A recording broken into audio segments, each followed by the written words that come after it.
kaarawan ng ngayon ng aking magulang.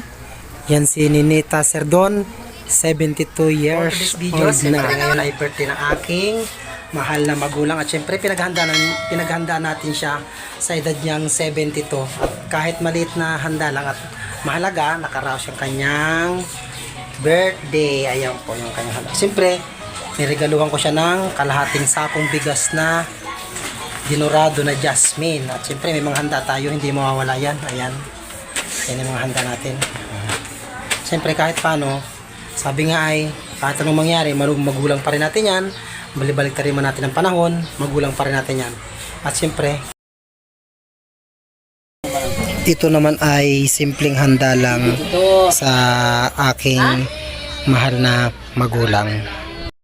Ito yung handa namin kay mama, itong Goldilocks Choco Mocha na cake. At syempre meron tayong espada na prito at meron tayong mangga, syempre.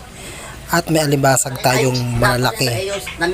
At syempre meron din tayong tahong na masarap isabaw sa kanin.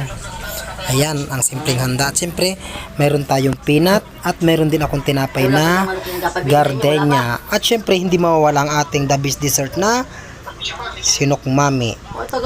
Ayan. At ito ay may regalo din ako sa kanyang sweet jasmine na bigas. Dinurado yan. At yan ang making magulang na may birthday.